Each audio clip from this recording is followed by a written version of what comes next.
দীর্ঘ ২.৫ মাস পরে দৃশ্যমান হয়েছে রাঙামাটির ঝুলন্ত সেতু। কাপ্তাই হ্রদের তলদেশ থেকে ভেসে উঠেছে ঝুলন্ত সেতুর পাটাতন।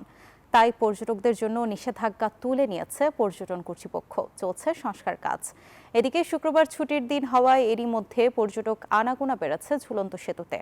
প্রতি বর্ষাতেই কাপ্তাই হ্রদে ঝুলন্ত সেতুর পাটাতন ডুবে যাওয়ায় আধুনিক ঝুলন্ত সেতু করার পরিকল্পনা গ্রহণ করেছে পর্যটন কর্তৃপক্ষ।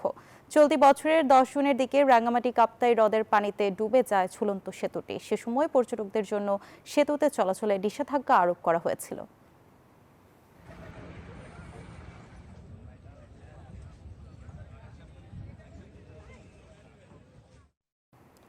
২.৫ মাস পর আবারও খুলে দেয়া হলো রাঙামাটির ঝুলন্ত সেতু।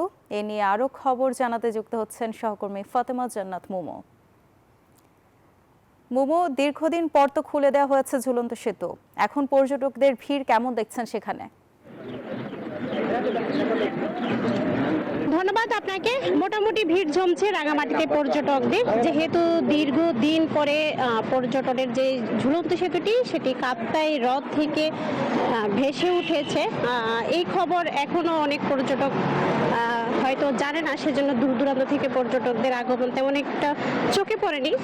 কিছু রাঙামাটির আশপাশের যে জেলাগুলো আছে সেখান থেকে কিছু পর্যটক রাঙামাটিতে এসেছেন, তাদেরকে আমরা দেখতে পাচ্ছি বিভিন্ন বিনোদন কেন্দ্রে তারা ঘুরে বেড়াচ্ছেন। এছাড়া রাঙামাটির যে পর্যটনের ঝুলন্ত সেতু সেটিও মেরামতের কাজ চলছে, রংকরণের কাজ চলছে, নতুন রূপে পর্যটকদেরকে উপহার দেওয়ার জন্য। যেহেতু সামনেই শীত, পর্যটকরা আসবেন রাঙামাটিতে, ঘুরে বেড়াবেন, সেজন্য একটা প্রস্তুতি চলছে। অনেক পর্যটক আমরা দেখতে পাচ্ছি রাঙামাটিতে আসছেন। একজন পর্যটক আছে, তার সাথে একটু কথা বলতে চাই। বিনোদন কেন্দ্রে ঘুরে বেড়াচ্ছেন, কেমন লাগছে? জি, অনেক ভালো লাগছে। পার্বত্য জেলা রাঙামাটিতে যারা টুরিস্ট আসছেন, ইতিমধ্যে তারা এই জায়গাটা দেখে তাদের অনেক পছন্দ। বান্ডেল থাকলে প্রতি সেনমানিতে টাকা বাঁচবে।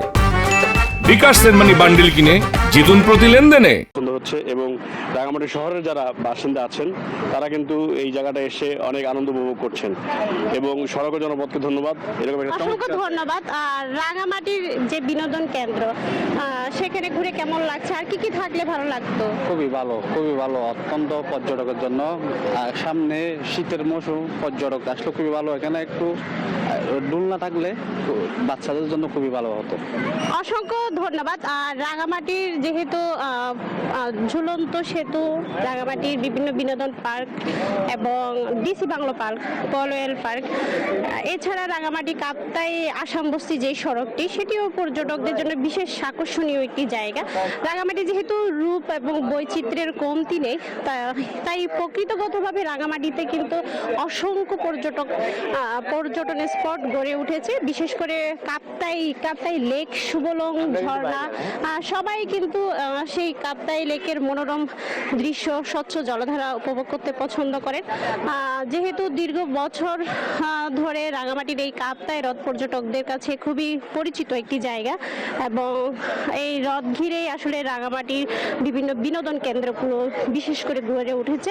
আজকে যেহেতু ছুটির দিন এবং আগামীকাল শনিবারও অনেকেই ছুটি পালন করে এবং পরিবার পরিজন নিয়ে ঘুরে। এটি পর্যটন মৌসুম শুরু হয়েছে, বিভিন্ন জায়গা থেকে পর্যটকরা আস্তে আস্তে শুরু করেছে রাঙামাটিতে। যতই শীত বাড়বে ততই পর্যটকদের আগমন এবং আনাগোনা বাড়বে। তখন কিন্তু রাঙামাটি শহরে হোটেলগুলোতে আসলে পর্যটকদের এত পরিমাণ ভিড় থাকে যে অগ্রিম বুকিংও নেওয়া হয় না, এমন একটি পরিস্থিতি থাকে। তাই রাঙামাটিকে ঢেলে সাজানোর জন্য যারা পর্যটন সংশ্লিষ্ট ব্যবসায়ী আছে তারাও কিন্তু বিশেষভাবে কাজ করছে। তো রাঙামাটি থেকে এই ছিল আমার কাছে সর্বশেষ তথ্য। ফিরে যাচ্ছি স্টুডিওতে।